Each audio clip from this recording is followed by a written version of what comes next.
Bienvenue sur Shark Concept pour une nouvelle vidéo. Aujourd'hui, je réponds à une nouvelle question. La question est: quel régime alimentaire adopter? Faut-il devenir vegan? Faut-il faire la diète paléo? Faut-il devenir végétarien? Faut-il supprimer le gluten et le lactose de son alimentation? Faut-il boire uniquement de l'eau? Non, enfin, c'est un peu une petite blague, mais au final, parmi toutes ces nouvelles diètes qu'on voit régulièrement sur les réseaux sociaux et des articles dessus, certaines personnes basent leur business sur une certaine diète.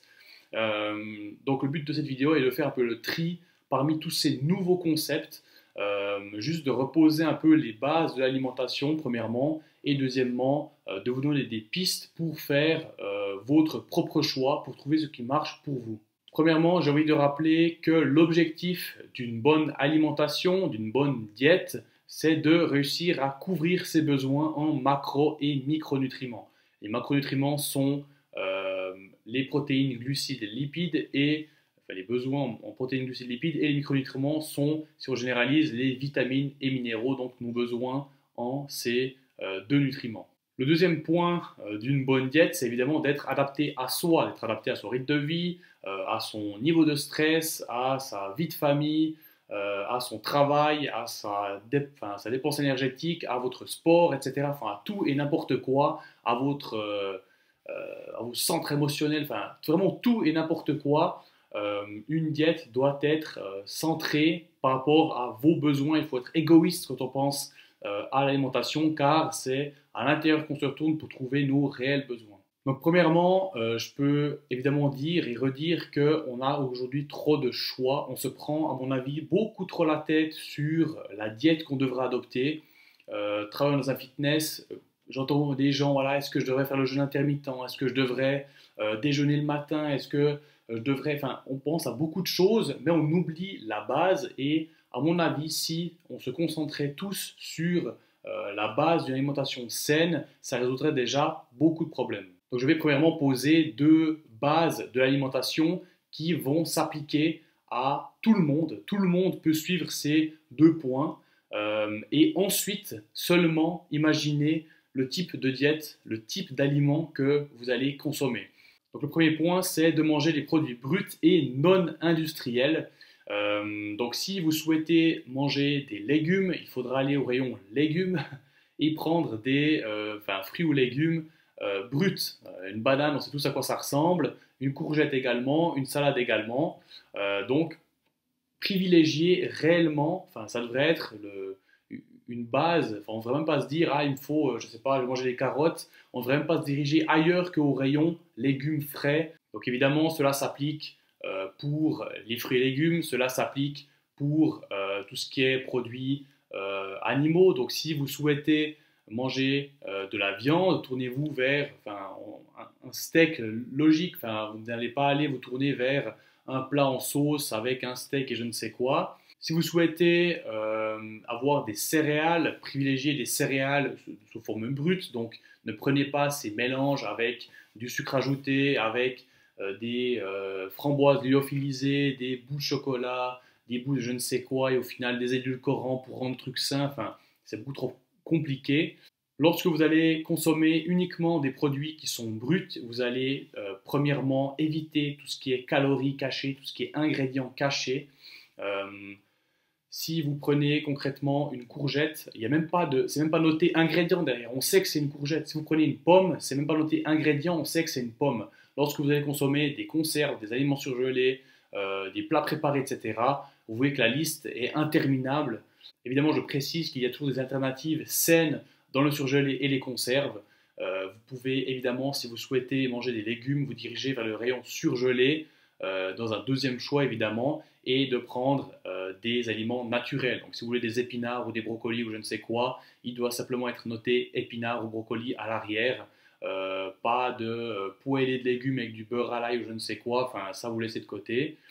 Idem pour les conserves, privilégiez les conserves au naturel entre guillemets, même si il y a trop de sel, enfin, il y aura souvent du sel ajouté pour la conservation des conservateurs. Si vous voulez une purée de pommes en conserve, regardez qu'il n'y ait pas de sucre, qu'il y ait simplement pommes et éventuellement un conservateur malheureusement, mais cela reste mieux que de consommer quelque chose, enfin une salade de fruits ou je ne sais quoi, avec du sucre, avec je ne sais quoi dedans. Donc pensez à ça. Deuxième point intéressant, ça va être que ces produits bruts sont riches en micronutriments, donc vitamines et minéraux. On manque cruellement, enfin la plupart des gens manquent cruellement de vitamines et minéraux. Tout ça parce que la consommation de légumes est à la baisse totale. On privilégie d'autres choses plus malsaines, des calories vides, on peut appeler ça comme ça. Les fruits et légumes sont d'excellentes sources de micronutriments à inclure dans chaque repas et à manger pratiquement à volonté pour la plupart des légumes. Tout ce qui est légumes verts, c'est pas très calorique, donc on peut en manger à l'appel. Le deuxième point qui compose une alimentation saine, ça va être de sélectionner des aliments les plus naturels possibles, donc qui ont été produits de la manière la plus respectueuse possible de l'aliment, qui va dans ce cas-là avec le respect également de la planète. Donc j'ai pas envie de dire qu'il faut privilégier le bio parce qu'il y a d'autres alternatives non bio qui sont mieux que le bio, à mon avis. Évidemment, si vous avez des grands-parents qui ont un jardin potager, c'est le top du top. S'il n'y a pas de pesticides, évidemment, ou je ne sais quelle chimie. Ça, c'est l'idéal. Si vous avez vous-même un potager, si vous allez au marché du coin et que vous pouvez discuter avec le producteur, de savoir est-ce que vous mettez des pesticides, comment vous élevez vos animaux, comment vous faites votre fromage ou je ne sais quoi. Donc ça peut être super, super intéressant.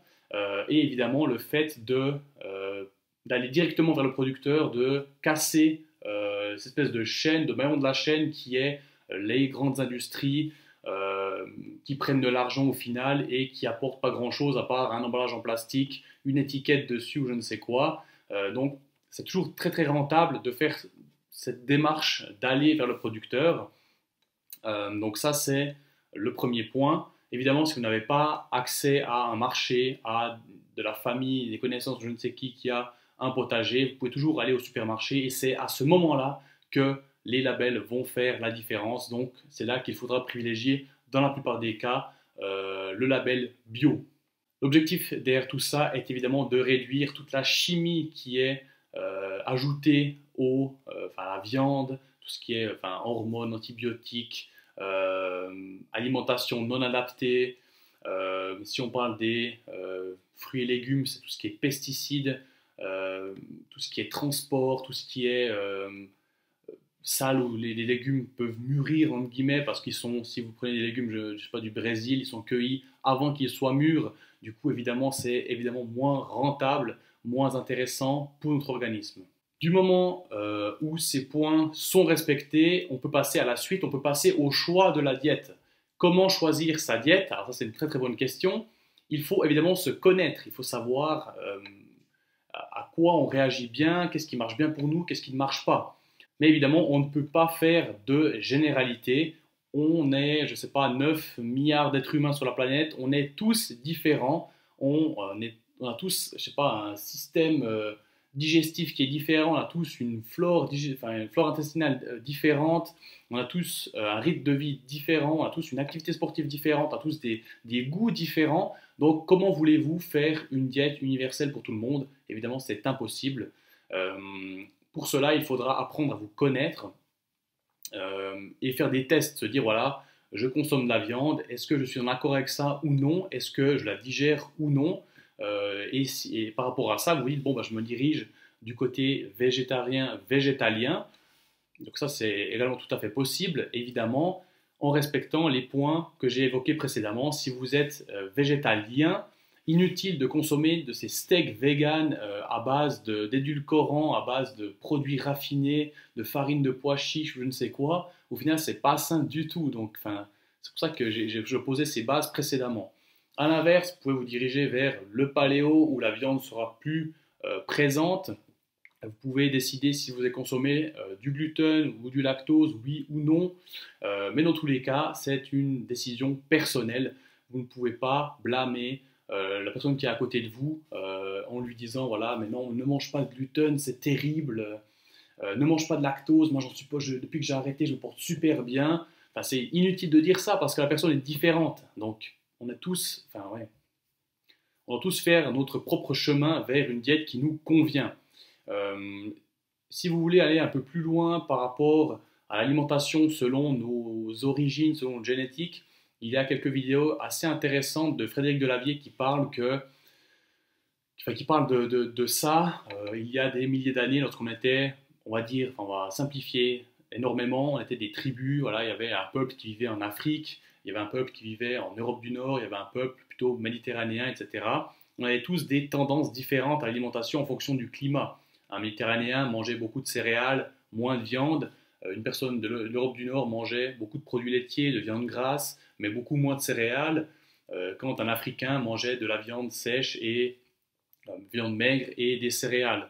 Donc, on peut considérer qu'une personne qui vient d'Italie aura une prédisposition à digérer le gluten mieux qu'une personne qui viendra d'Allemagne du Nord, typiquement. Donc, si vous êtes intéressé par ce genre de réflexion, allez visiter la chaîne, enfin, regardez sur la chaîne de Frédéric Delavier.